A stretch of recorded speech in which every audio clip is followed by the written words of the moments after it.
Fala pessoal, sejam bem-vindos ao podcast Cara dos Esportes, nosso episódio de meio de semana sobre a NFL, os principais assuntos do momento, como vocês estão acostumados. No programa de hoje falaremos de treinadores. Um treinador foi demitido nessa segunda-feira. Falaremos sobre os principais nomes, principais candidatos a se tornarem head coach nesse próximo ciclo de contratação. Tem sido um aproveitamento baixo nas contratações aí nos últimos anos, mas tem uns nomes interessantes.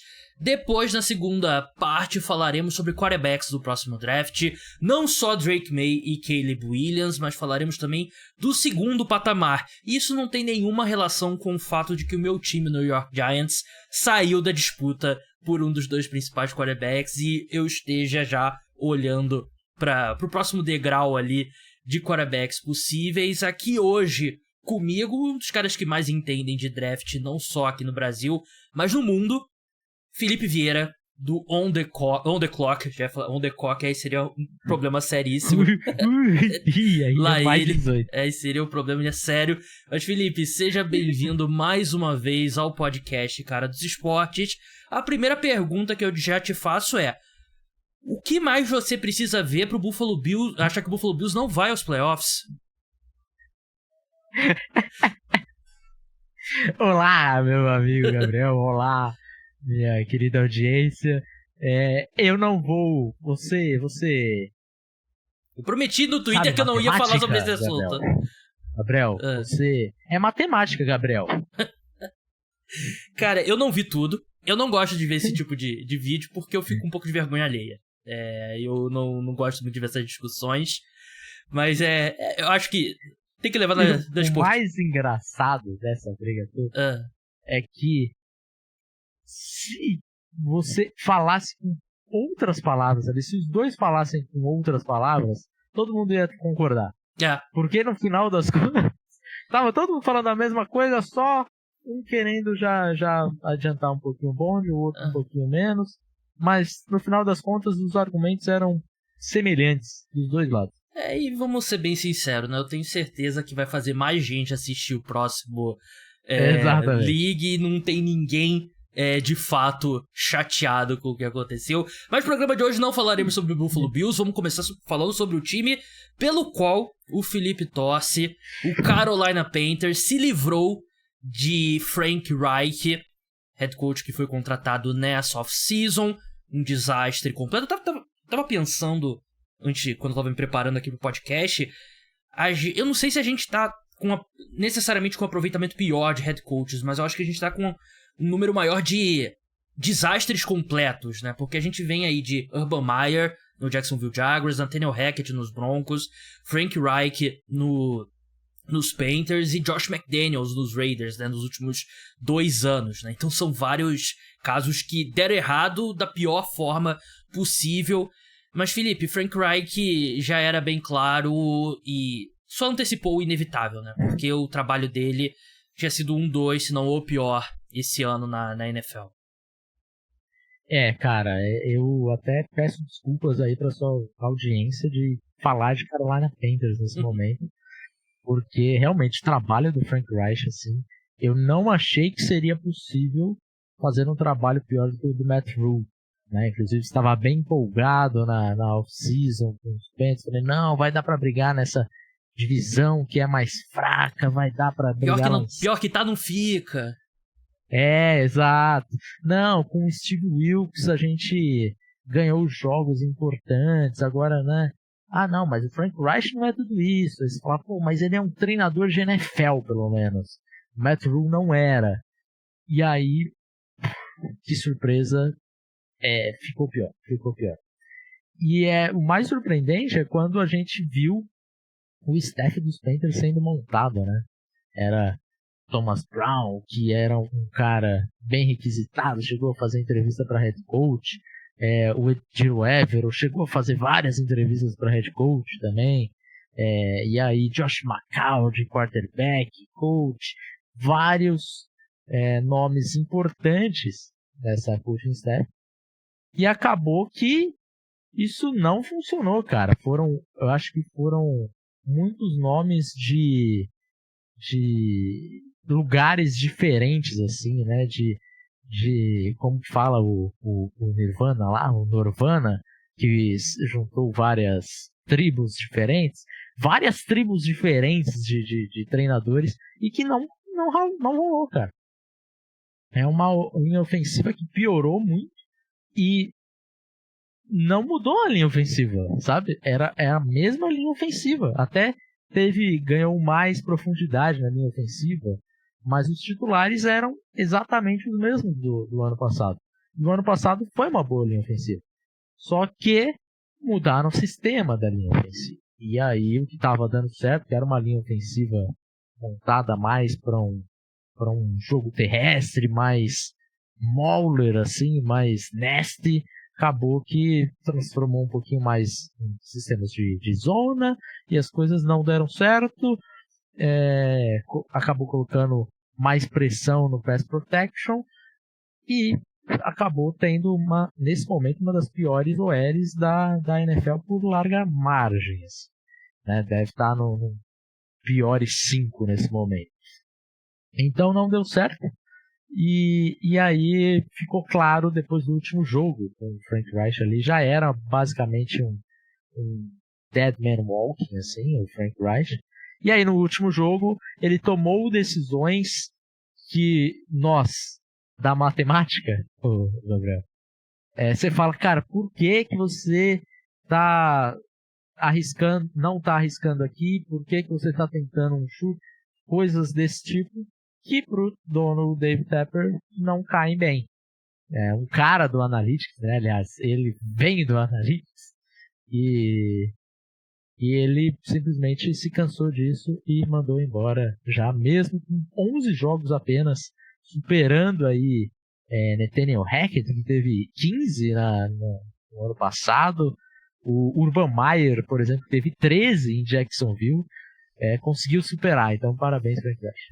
É verdade, o Urban Meyer ainda precisou daquele vídeo dele no bar lá, né, pra dar uma acelerada no processo. Eu concordo com tudo que você disse, né, realmente foi um grande fracasso. Eu achava que poderia ter uma coisa do Frank Reich, que o término dele da passagem pelos Colts foi muito ruim, mas ele teve momentos bem positivos, né, nos Colts. Eu achei que ele conseguiria trabalhar bem com um quarterback jovem e tal, e assim, só ganha a forma como a temporada aconteceu. Eu acho que só coloca força nas especulações que o Frank Reich queria o CJ Stroud e não queria o Bryce Young, né? Então, cara, eu vou bater nessa tecla. Eu não acho que isso seja verdade, tá? Eu realmente não acho. Até porque isso foi, pelo menos, assim, nós temos reportes de um lado e nós temos rumores do outro.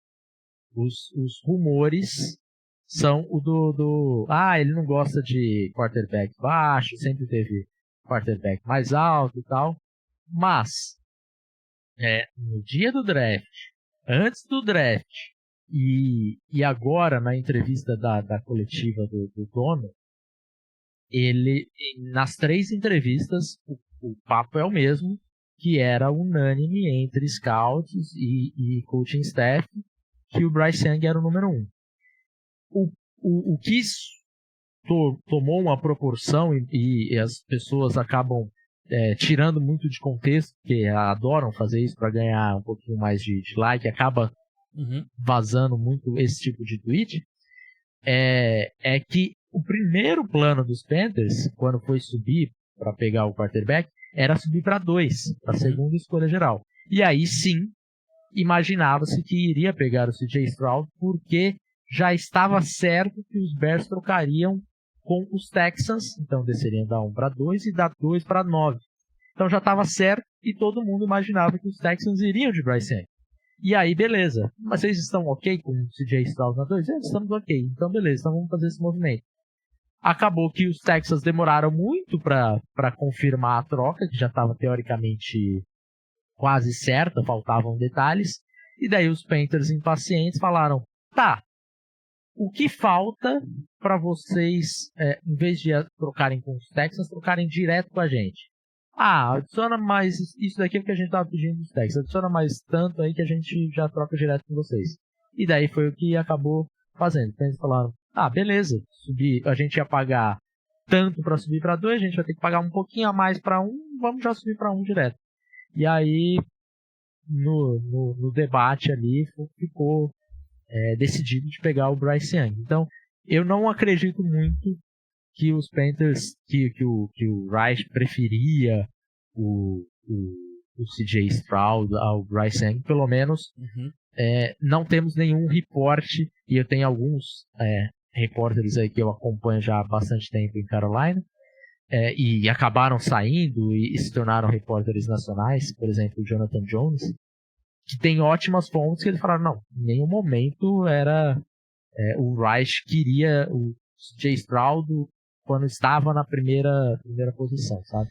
Então, as situações que ele passando um pouco. As situações que ele colocou o Bryce Young junto com as especulações me faziam acreditar que ele preferia o CJ Stroud, né? Porque realmente sabotou a temporada de calouro do Bryce Young, né? E realmente foi muito... A gente já viu outros quarterbacks superarem uma temporada muito ruim e terem carreiras longas, mas ainda assim Eu lembro que você participou aqui do podcast antes do draft, e você, assim como eu, tinha o Bryce Young número 1, né? Tô maluco não, era o Bryce Young número 1. E até a gente que gosta, quer dizer, eu posso falar por mim, é preocupante. É difícil você ver um cara que jogou tão mal como o calouro conseguir superar e virar um grande quarterback. Porque todo mundo pega os dois exemplos, né? O Trevor Lawrence e o Jared Goff. E o próprio Jared Goff ele se recuperou, mas até certo ponto, né? Ele não virou o que a primeira escolha geral a gente espera, né? E o próprio Trevor Lawrence, eu acho que esse mega salto dele é um pouco superestimado, né? Eu não tenho gostado da temporada dele. E eu acho que ele... Eu não sei se eu cravaria que ele regrediu, mas o que eu vejo em campo é um quarterback que não evoluiu em relação à última temporada. Mas enfim, seu nível de confiança, agora perguntando pro Felipe do On The Clock, não o Felipe torcedor do Carolina Panthers, antes de passar aqui para os candidatos head coaches, não especificamente pros Panthers, né, mas para todos os times, e depois a gente vai falar de quarterbacks no próximo draft. Qual o seu nível de preocupação com o Bryce Young? Você consegue ver um cenário que ele ainda vai conseguir corresponder ao que a gente achava dele no draft? Legal você separar isso pra mim, porque assim, o torcedor Felipe Vieira nesse momento está completamente em choque, tá? Agora, o analista de Vieira ainda tenta pensar um pouquinho mais com a razão e fala, pô, essa linha ofensiva é horrorosa, esse grupo de recebedores é o pior da liga, esse play calling é muito ruim. Então, tudo isso é verdade. Esse jogo terrestre é um dos piores da liga. Tudo isso é verdade, tá? Mas a gente quer ver um cara como o Bryce Young, uma primeira escolha geral, elevando o time de alguma maneira, né? Não estando no mesmo nível, que as coisas precisam estar mais ou menos corretas ali para ele demonstrar um bom futebol americano. Ele não tem conseguido demonstrar um bom futebol americano. É bem, bem preocupante. É um cara que tem segurado bastante a bola. É um cara que tem sido muito impaciente no sentido de olhar aquilo e às vezes fala, eu tenho esse recebedor, mas eu não sei se eu consigo lançar essa bola daqui a um segundo, quando ele provavelmente vai estar livre, porque os Panthers precisam de mais tempo ainda, e aí já tenta fazer alguma coisa, e aí acaba a presença de pocket dele não tá legal, acaba se colocando em pressão. Então ele tem feito jogadas ruins, e você vê uma coisa que é positiva do Bryce Young nesse momento, que é a precisão dele. Isso ainda está funcionando bem. Quando ele lança a bola, o que é raro, ele lançar uma bola para algum recebedor aberto, ele tem acertado. Aí tem dois problemas. Os Panthers não têm recebedores abertos e ele não lança para o recebedor aberto, quando raramente existe. Então, eu acho que os Panthers estão num momento assim que eles precisam, ano que vem, basicamente dizer o seguinte: nós não temos draft capital suficiente, para resolver todos os nossos problemas. O que nós temos que fazer é resolver o ataque. E dane-se a defesa. Dane-se. Sabe? Você precisa ver o que você tem no Bryce Young. Vai atrás de wide receiver na free agency. Vai atrás de OL no draft. Vai atrás de tight end. Vai atrás de um running back decente no draft. Você precisa dar um jeito nesse ataque. Na primeira não, porque a gente nem tem. Né? Pensou gastar a com um running back? Enfim, eu acho que você precisa fazer isso. Porque os Panthers têm muitos problemas agora, mas o principal deles é o ataque, é o quarterback. Se você não sabe se você tem um quarterback, você vai ficar aí patinando pelo menos uns 3, 4 anos. Você precisa resolver isso logo. Concordo plenamente. E até assim, os Panthers não tem nenhuma opção a não ser o Bryce Young no próximo ano, né? Não tem capital de draft pra ir atrás de um outro cara, não tem caras que você substituiria, não chegam no mercado, né? Então, realmente, o wide receiver principalmente, né? E não só o wide receiver, velocidade no corpo de wide receiver, né? Porque, o Adam Thielen tá superando todas as expectativas, né? Eu nunca imaginava que ele ia ter uma temporada como ele vem tendo esse ano, mas você precisa de alguém que estique o campo, né? Que dê alguns passes fáceis, né? Isso você faz com wide receivers melhores e com esquema também, né? Por isso que o seu próximo head coach é tão importante. E eu separei aqui uma lista com os nomes que eu imagino que vão ser entrevistados pelos Panthers, pelos Raiders, pelos Chargers eventualmente, pelo Commanders eventualmente, enfim, todos os times que devem demitir os seus treinadores. E eu vou passar aqui, alguns nomes eu vou parar aqui pra gente debater um pouco mais, porque eu acho que são os nomes mais quentes. Vou começar por um cara, tem um cara na minha lista que não tá na NFL. É o Jim Harbaugh, head coach da Universidade de Michigan. Ele, de novo, a gente não tá falando especificamente aqui pros Panthers, né? Falando pra todos os times em geral. Especulou-se que ele conversou com os Vikings bastante, mas que na verdade era uma forma ali de usar algum poder de barganha para renovar com a Universidade de Michigan, né, 2 ciclos atrás. Só que agora tem a suspensão dele, né? Ele foi alvo de uma suspensão foi pela conferência, né? Não foi pela NCAA, né? Completamente injusta, diga-se de passagem, na minha opinião. Dizem que ele ficou bem chateado e por isso abriu-se de novo as especulações, né, de um possível retorno à NFL. E assim, o dia que o Jim Harbaugh falar quero voltar à NFL, os times vão brigar muito por ele, porque ele foi um grande head coach no 49ers, né, chegou ao Super Bowl, chegou a múltiplas finais de conferência, demorou um pouco talvez, mas ele tem feito um trabalho muito bom na Universidade de Michigan. Você acha que é uma possibilidade real um retorno dele à NFL já nesse ciclo? Acho que sim. E aí, o Jim Harbaugh, a gente tem que saber o time tem que saber o que ele tá pegando no Harbaugh, né? O Harbaugh, eu acredito que ele vai ser o revolucionário para ataques diferentões, o novo Ben Johnson. Não vai ser. Não vai ser. Ele vai ser um cara que ele vai conseguir montar uma boa coaching staff, e fisicamente o time dele vai ser durão. Então você está preparado para pegar jogos que talvez em algumas partidas acabem sendo um pouquinho mais complicadas do que deveriam, e estar competitivo em todos os jogos, basicamente. Esse é o objetivo do Jim Harbaugh. Alguns momentos vai ficar, cara, por que ele chutou esse field goal e não foi para a quarta descida? Vai acontecer. Mas vai ser um time duro de ser batido, um time competitivo e forte nas trincheiras, e ele vai montar uma boa coaching staff. Ele não vai ser nada revolucionário, não vai ter nada de, nossa, que excepcional, que coisa diferente que o Harbaugh está fazendo, não, mas provavelmente ele vai montar um bom time.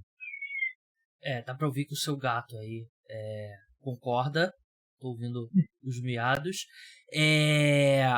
Cara, pra ser bem sincero, eu tenho bem medo desse retorno do Jim Harbaugh. E não gostaria que fosse para o meu time. Porque... Eu entendo perfeitamente. Eu também não tenho grandes expectativas do Harbaugh, assim. Pra mim, eu sempre sou da filosofia de você atira nas estrelas, sabe? Tenta você pegar um treinador que vai ser top 5 na NFL em algum momento. Eu não acho que o Harbaugh nesse momento vai ser top 5 na NFL em alguma temporada. Porque eu acho que a gente tá num momento na NFL, primeiro que ele fez sucesso na NFL 10 anos atrás, mas 10 anos podia ser, sei lá, 20 anos, né? Porque a NFL mudou bastante, né? E eu tenho um pouco medo desse cara que ele não traz como você falou, né? Ele não traz um esquema revolucionário. Ele vai mudar, ele vai trazer uma comissão técnica boa. E era o que ele tinha em São Francisco. Ele tinha 2 coordenadores muito bons, né? Que talvez hoje não sejam... Quer dizer, o Greg Roman, que era o coordenador ofensivo dele... O trabalho dele nos Ravens na reta final não foi dos melhores, mas lá atrás era um cara que fez um trabalho muito bom. O coordenador defensivo dele era o Vic Fangio, que é um dos caras mais influentes em termos de defesa na NFL. Então, você tem que contar que ele vai encontrar esses caras. Eu acho que ele tem condição, mas ele vai encontrar um excelente coordenador ofensivo. O cara vai ter um bom ano e aí ele vai sair. Aí ele vai conseguir manter esse círculo. É difícil. É um cara que vai ser caro. Pro dono do seu time, Dave Tepper, não é problema, né? Dinheiro infinito. Pra quem não conhece o Dave Tepper, ele é um cara que, quando ele ficou bilionário, ele comprou uma casa de 40 milhões que era do seu antigo chefe, que ele tinha uma rixa com o antigo chefe, porque o chefe dele não promovia. Ele é de cara de fundo de investimento, não é? Exato. Ele comprou a casa do seu antigo chefe, que ele não gostava, e simplesmente demoliu a casa. Não foi mais nada. 40 milhões. Ele fez isso só de mesquinharia, sabe? Então, esse é o nível do dono dos Panthers. Mas o Jim Harbaugh vai custar muito dinheiro e vai ter muito dono disposto. Sim. Mas eu não sei se esse tipo de cara do futebol americano universitário, nesse momento, eu não acho que é o momento, que é a hora deles na NFL. É a hora do cara que, o cara tem um esquema ofensivo, muito revolucionário, vamos ver como é que vai ser na NFL. O cara tem, defensivamente e tal, mas um cara com esse tipo, CEO me assusta na NFL, mas se ele quiser, ele vai ser contratado por algum time. Entre os coordenadores, aqui na minha lista agora são coordenadores e outros caras que já estão na NFL, as coisas podem mudar, né? Tem 1 mês e meio de temporada regular. Mas me parece que o nome número 1... Aliás, acho que tem 2 nomes aqui que dividiriam o topo. Ben Johnson, coordenador ofensivo dos Lions, e o Dan Quinn, coordenador defensivo dos Cowboys. Acho que os 2 que dificilmente vão retornar aos times dele. Diria, assim, não é 0, mas também não é muito maior que 0 a chance do Ben Johnson ser coordenador ofensivo dos Lions ano que vem e do Dan Quinn ser coordenador defensivo dos Cowboys na próxima temporada. O Ben Johnson pra mim já era o meu principal nome no ciclo do ano passado. Os Panthers amavam o Ben Johnson. O Dave Tepper, os rumores eram que a prioridade dele era o Ben Johnson 100%. E aí o Ben Johnson simplesmente falou: não vou sair dos Lions nesse momento, porque eu tenho um quê de lealdade aqui, eu quero fazer esse time chegar num Super Bowl. E aí foi para mais um ano, e aí vem agora para a classe de 2024. Então eu imagino que os Panthers vão forçar mais uma vez no Ben Johnson, mas eu, sendo Ben Johnson, eu acho que, estando tão requisitado, Carolina Panthers, para mim, seria uma das últimas opções, assim. Eu olharia pro Chargers se fosse ele. Acho que fatalmente, ele, Justin Herbert... Se os Chargers irem atrás do Ben Johnson e o Ben Johnson escolher Carolina, eu fico preocupado. Vai ser o tamanho do cheque que o David Tepper assinou, cara, né? Não, por que você tá fazendo isso com você, cara?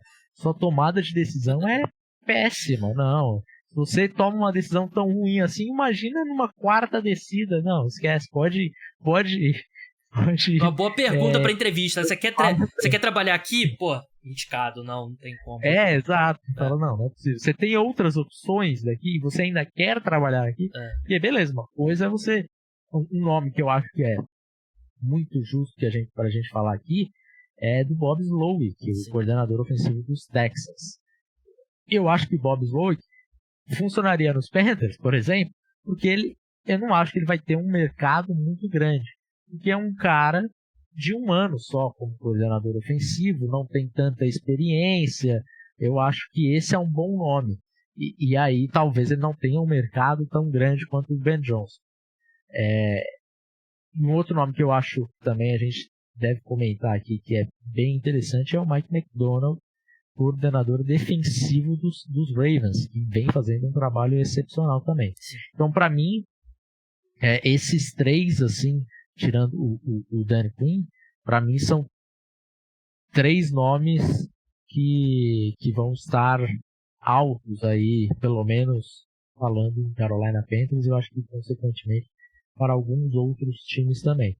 Mas temos uma boa classe, imaginando aqui, de head coaches, né? O Dan Quinn, pra deixar bem claro, eu não sou o maior fã. Não era fã dele nos Falcons. Acho que muito do sucesso daquele time dos Falcons que chegou no Super Bowl você consegue rastrear até o Kyle Shanahan, né, que era o coordenador ofensivo daquele time, que hoje é o head coach do San Francisco 49ers.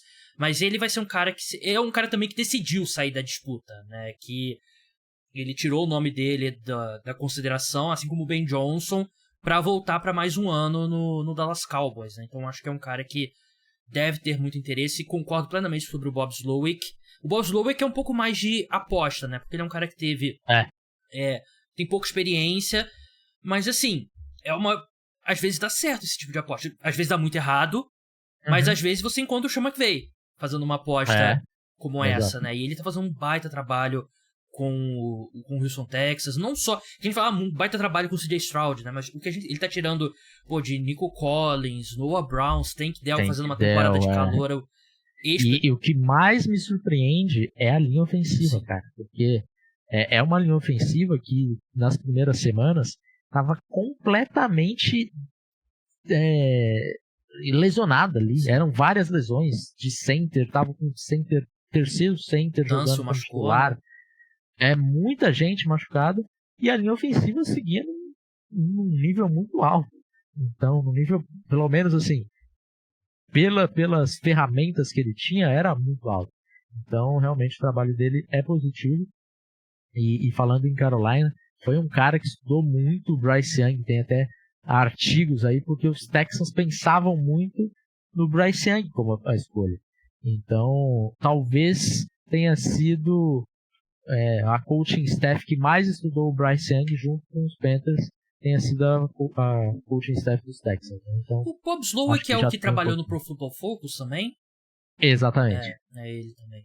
Ele sai de Washington, né? Ele estava naquela foto staff ele devia área lá, né? exato. E aí vai pro Pro Football Focus e depois volta pra NFL. Acho que ele passa uns 3 anos lá no Pro Football Focus. Corre o risco aquela foto lá, né? Tipo, tem uma pessoa no fundo, assim, só assistindo a foto. Essa pessoa vai ser contratada. A gente tá caminhando pra um mundo que, sei lá, tem 32 times, vai ter 18 treinadores que saíram do Kyle Shanahan, ou foram pelo Sean McVay, ou foram pelo assistente Mike McDaniel, sei lá. A gente tá caminhando pra esse mundo, né? Mas são todos nomes interessantes. Alguns outros aqui que eu listei, eu enviei uma newsletter para os apoiadores sobre esse assunto especificamente. Aí eu acho que tem uma pequena descida de degrau.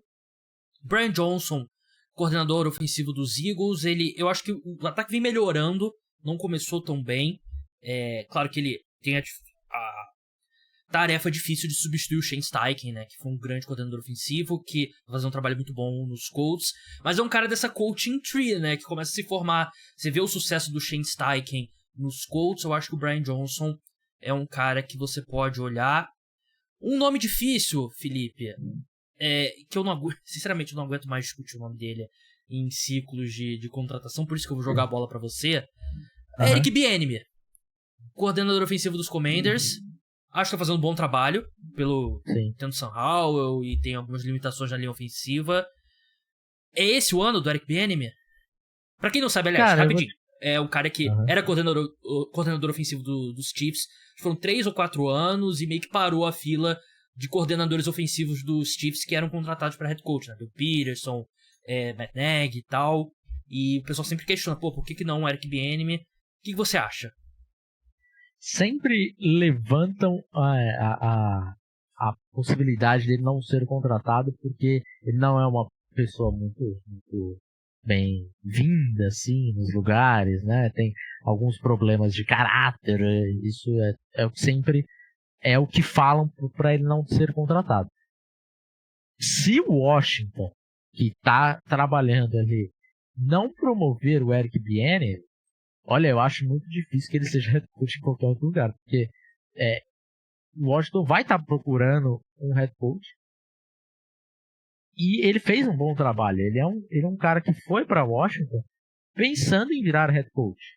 Não só lá, mas lógico que ele, lá no fundo, ele pensa na possibilidade, se o Rivera cair, que a possibilidade é real, eu já posso assumir aqui.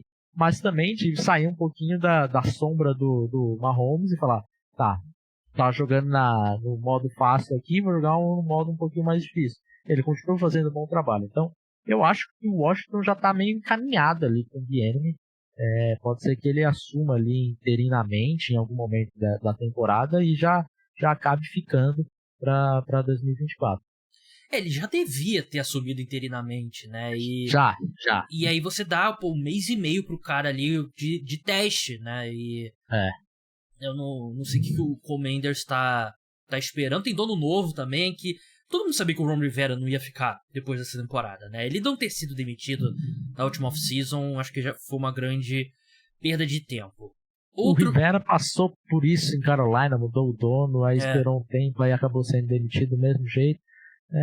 Só aquela, não, vamos ser pacientes, vamos esperar mais um pouquinho para ter a certeza do que a gente já tem, sabe? Espera mais 2 jogos, você já sabe, cara, que não é. Então, acho que é só esperar a confirmação. Outros nomes aqui que eu listei um cara que acho que vai soar muito estranho, mas o Gerard Mayo, técnico de linebackers dos Patriots, que teoricamente, no papel ele é treinador de linebackers, na prática ele é meio que coordenador defensivo da equipe. Eu coloco ele na lista porque ele já foi muito apontado como o sucessor do Bill Belichick, né? E eu não sei o quanto que essa temporada quebra qualquer plano de sucessão aí, talvez seja melhor cortar o mal pela raiz, tirar do zero e tal, mas ele é um cara respeitado e faz um trabalho muito bom, né? Como treinador de linebackers, claro que para você dar um salto para head coach é bem diferente. Aliás, um bom ponto pra gente encerrar aqui eu desisti de avaliar se a contratação vai dar certo ou vai dar errado. Porque a gente avalia esses caras aqui, ele foi um bom coordenador ofensivo, bom coordenador defensivo e tal. Mas quando o cara assume como head coach, ele tem tantas outras obrigações que o que ele fez como coordenador se torna uma parcela pequena. Não pequena, mas uma parcela menor do trabalho dele. E aí... É o trabalho, né? E aí, é meio tipo... não dá pra avaliar é um cargo muito grande pra saber. Então, a gente tá tentando avaliar e a gente vê só a ponta do iceberg e não vê tudo que acontece por debaixo d'água, né? Então, tem caras que... Assim, o cara não é um coordenador espetacular e vira um bom head coach, né? Tem casos desses na história. Tem grandes coordenadores que não se dão como head coach, né? Caras... O Vic Fangio, pra mim, é um bom exemplo disso. Um dos melhores coordenadores defensivos do século, não foi bem como head coach, né? Então, é difícil de prever. Outros nomes aqui. Lua Narumo, coordenador defensivo dos Bengals. Ele, eu acho, um pouco da idade vai pesar contra ele, já tem 57 anos. E o fato de ser coordenador defensivo, quem escuta o podcast sabe que eu vou pender muito mais pra contratação do coordenador ofensivo. Mike McDonald, como você falou, faz um trabalho fantástico no Baltimore Ravens. Mike Kafka tem um pouquinho do Gerard Mayo, né, que era o próximo cara da fila. O quanto que esse ano sabotou essas aspirações dele. E um cara que para encerrar a lista, é Clint Kubiak, coordenador de ataque aéreo dos 49ers. Como eu escrevi na newsletter, a única coisa que a NFL gosta mais do que contratar caras que eram assistentes do Kyle Shanahan, é nepotismo. E o Clint Kubiak, filho do Gary Kubiak, que venceu o Super Bowl com Baltimore Ravens, não. Foi com o Ravens, né? Ele era o coordenador ofensivo, né? Acho que foi, né? É. Acho que sim. Foi head coach nos Broncos, mas eu acho que... Uhum. Agora eu não lembro se ele era o head coach dos Broncos no Super Bowl 50. Ele assume, ele assume no Super Bowl 50. Peguei a linha do tempo. Mas acho que são esses. Tem algum outro nome aqui que te chama atenção? Eu vou trazer um que pode ser um nome interessante, que é o Ejiro Evero, que é o coordenador defensivo dos Panthers. Sim. Ele também era um cara que estava bem requisitado. Ele aparentemente não quis assumir como head coach no ano passado. Ele continua fazendo um sólido trabalho como Panthers, pode ser também atrapalhado pela temporada patética aí dos Panthers, mas acho que ainda é um bom nome aí a não descartar, sabe?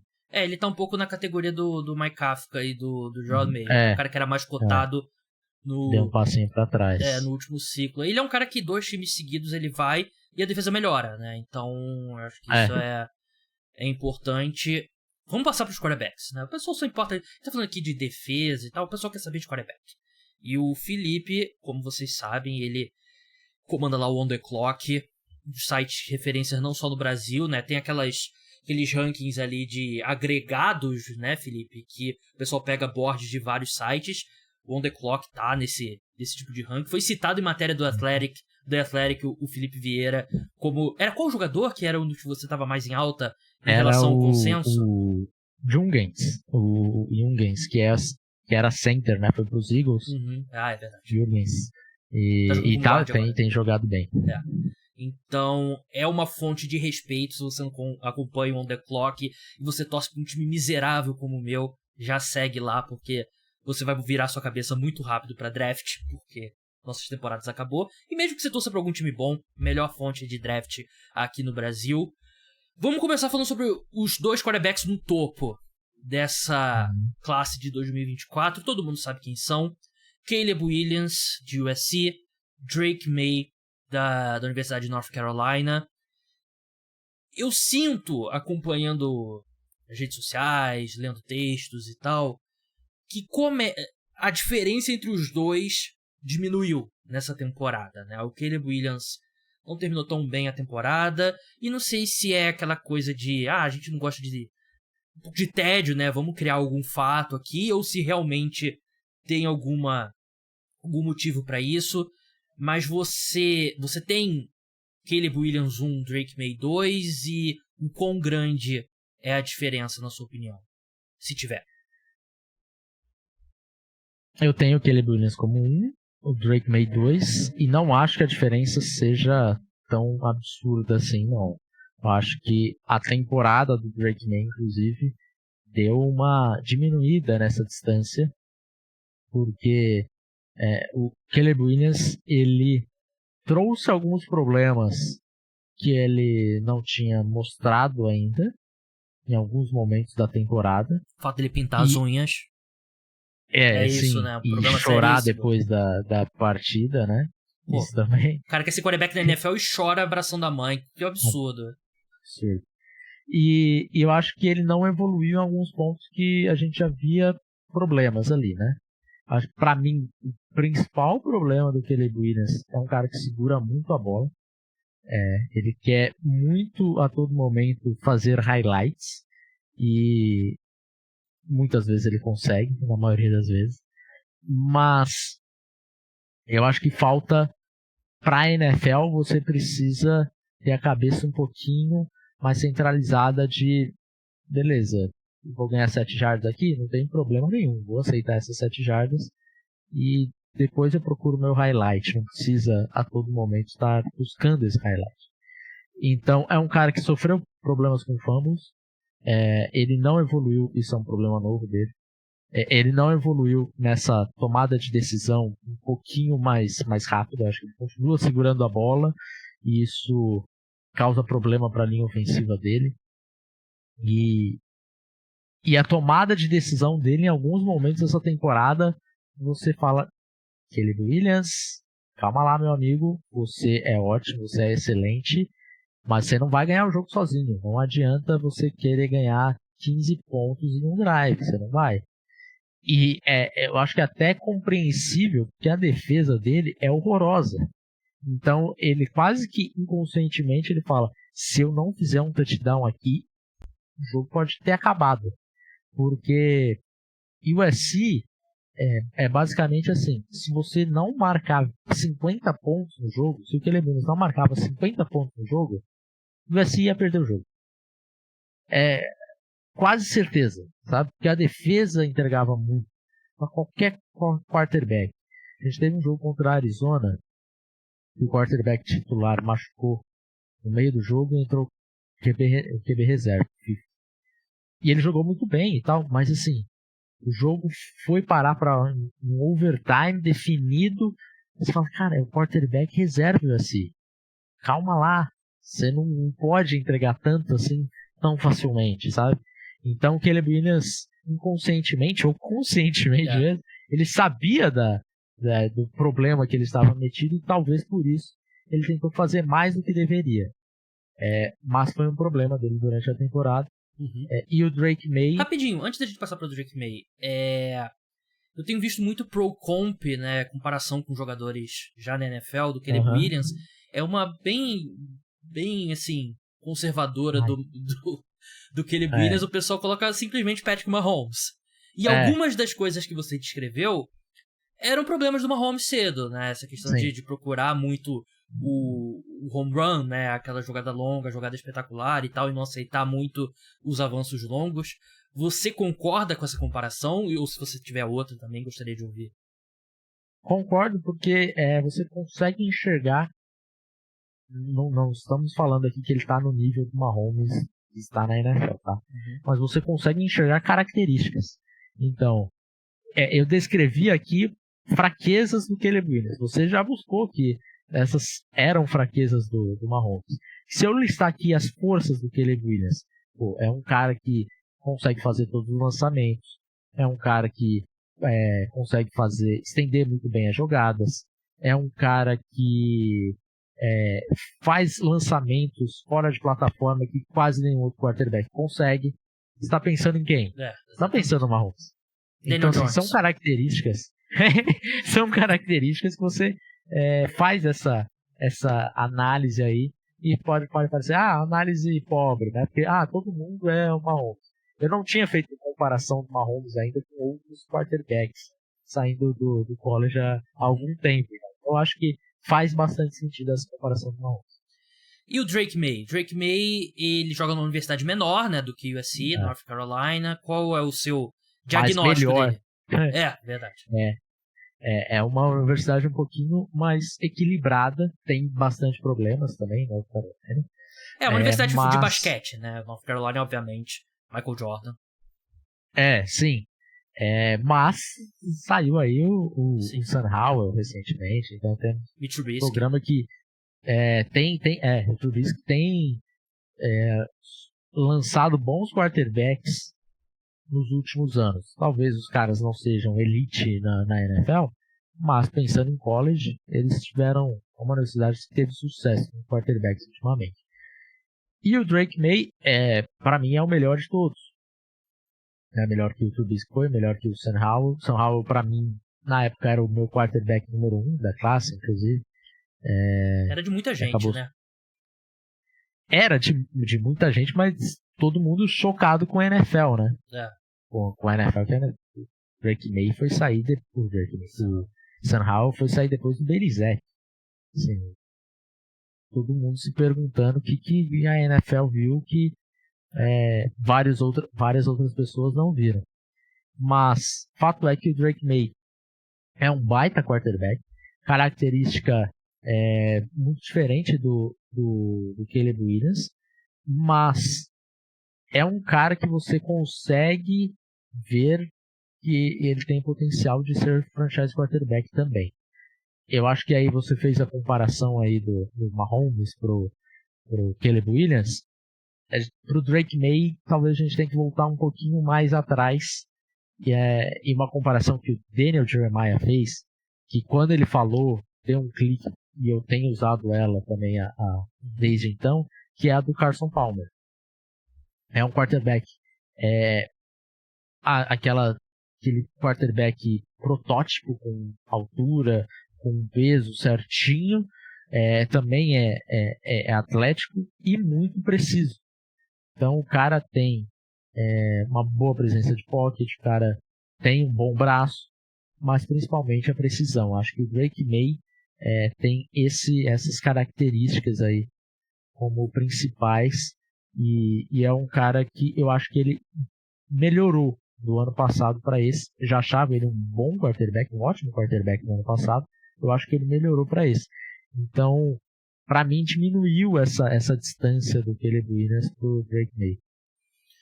É engraçado, né? A gente vive agora numa NFL que a grande parte dos fãs não viu o Carson Palmer jogar, né? O que me faz eu me sentir extremamente velho, porque o Carson Palmer foi um cara importante por bastante tempo. Teve a reta final ali com os Cardinals, acho que também muita gente acompanhou, né, e tal.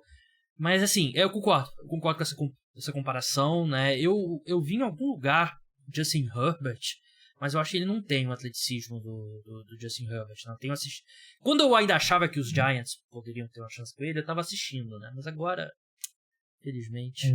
Tommy DeVito acabou com suas sonhos. Mas agora. E o Chad Ryland também, né? Meu Deus.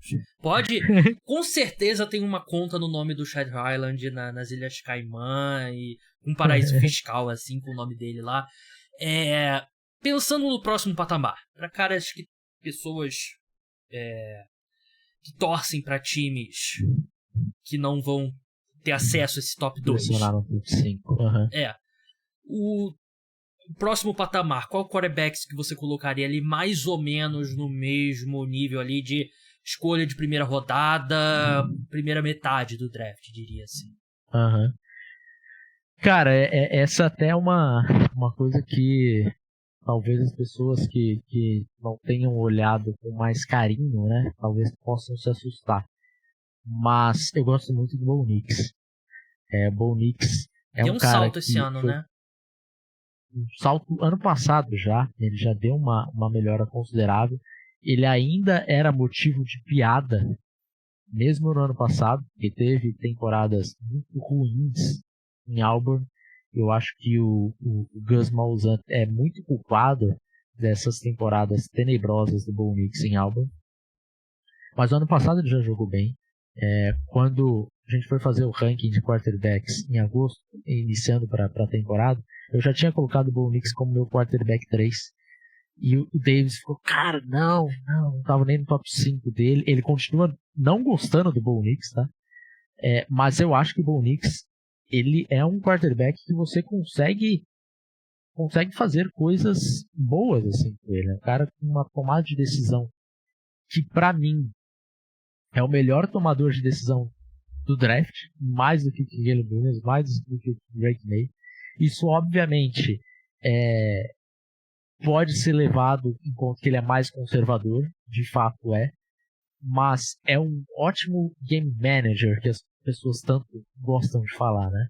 E aí você teve boas ferramentas ao lado dele, bons wide receivers e uma boa linha ofensiva, e aí a gente tem visto o Oregon com uma possibilidade real de playoffs. Enfrenta agora o Washington pela conferência, pelo título da conferência, e provavelmente quem vencer vai para os playoffs. E aí nós temos Washington com Michael Penix, que para mim é o quarterback número 4 da classe, que também é um quarterback que dá características um pouco mais diferentes do Bo Nix, um cara com um braço um pouco mais forte. Não que o Bo Nix não tenha um bom braço, tá? Ele tem. Mas o Michael Penix tem esse braço um pouquinho mais forte que ele, e é muito mais atlético também. Porém, Michael Penix já passou por lesões complicadas, já teve 2 lesões no joelho. Pode ser que alguns times fiquem com o pé atrás, então vai depender um pouco aí do médico liberar, falar não pode draftar ou não pode. O combine vai ser bem importante para ele, né? Os exames médicos, né? Vai ser bem importante. E assim, essa é uma boa classe, tá, de quarterbacks. Temos ainda alguns outros nomes que podem entrar ali num dia 2. De repente, até a Bowl Season aí podem entrar aqui em primeira rodada. Tem alguns outros nomes que eu vou citar aqui que já foram falados em primeira rodada, eu não concordo, tá? Mas que já foram comentados em primeira rodada, que é o J.J. McCarthy, de Michigan. Eu acho que ele não é um prospecto para a primeira rodada, mas alguns analistas gostam. O Jaden Daniels, que também fez uma temporada espetacular e briga pelo Heisman junto com o Bo Nix. Acho que a briga está entre os dois para ganhar o Heisman.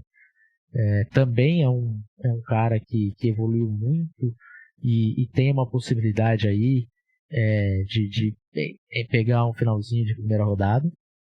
E aí a gente pode falar ainda em outros caras, que aqui provavelmente segunda rodada mesmo, que eu não sei nem se vem para o draft, mas o Shedeur Sanders, de Colorado. Nós temos também a possibilidade do Quinn Ewers. O Quinn Ewers, assim, é um hype que eu não compro. Não sei aonde que ele pode ser draftado, mas eu não compro nem para a segunda rodada, tá? Mas, por exemplo, Carson Beck de Georgia, eu acho até inclusive que ele não vem para o draft, ele deve retornar para mais uma temporada. Eu tenho o Carson Beck na frente do Ewers. Então pode ser mais um cara aí de segunda rodada. Então, assim, tem opções, né? É lógico. Você quer o Caleb Williams, quer um Drake May, que são cores um pouco mais seguras. Mas você pode, de repente, se contentar com algum outro quarterback aí nessa classe. A questão do draft e quarterbacks é que quarterback é tão importante que acontece um fenômeno engraçado que a gente tem poucos quarterbacks escolhidos na segunda rodada, porque todo quarterback que tá pelo menos na estratosfera de ser uma primeira rodada, acaba saindo na primeira rodada, né? E aí, sim, às vezes acontece um vácuo, né? É raro ter. A gente teve o Will Levis esse ano e teve o Jalen Hurts 3 anos atrás, se não me engano, o draft dele. Na segunda rodada. Não é, se você parar pra olhar, acho que a posição que deve ser menos escolhida em segunda rodada, pelo menos nos últimos anos, deve ser quarterback, né? Porque tem pouco mesmo. Mas é isso, né? Eu acho que vários desses nomes que a gente falou ali, mesmo que você acha que não são primeira rodada, vão acabar sendo primeira rodada, né? Pela importância da posição. Mas é isso, Felipe. Todo mundo já conhece o seu trabalho no On The Clock, então todo mundo já sabe onde seguir. Eu vou lançar uma promoção aqui para a hamburgueria Charlotte. Você que é da Zona Leste de São Paulo. Se você botar NFL na observação do pedido no iFood, o Felipe vai, sei lá, bota, sei lá, o time que você torce na NFL e o Felipe vai dizer um jogador pra vocês draftarem. Tá bom? Tá bom assim? Você vai escrever. Você vai escrever ali. Eu mando ainda um potinho de ketchup com goiabada de graça pra vocês. Então bota na observação o time que você torce na NFL, se você for da Zona Leste de São Paulo. Eu não pedi, obviamente, porque eu moro no Rio de Janeiro, né? Mas se você for da Zona Leste de São Paulo, eu vou... Felipe, eu não sei se tem como mandar link do iFood. Tem como? Tem. Então você me manda, eu vou botar na descrição desse podcast. Sexta, sábado e domingo, né? À noite, né? Eu vi as fotos.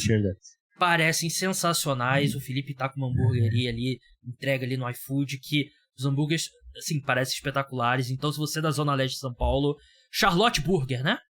Charlotte Burger, isso aí. Exatamente. Sempre uma referenciazinha. Depois, quando tiver um pouquinho mais, eu coloco uma referência a mais em NFL, nos nomes dos lanches, algumas coisas assim. Sem copyright, né, também, né? A gente dá uma inventada aí. Então já a promoção você vai botar lá o seu time na NFL, o seu time, na observação do pedido, o Felipe vai mandar o ketchup e vai escrever ali na embalagem ou no negócio do hambúrguer um jogador pro seu time draftar na próxima classe.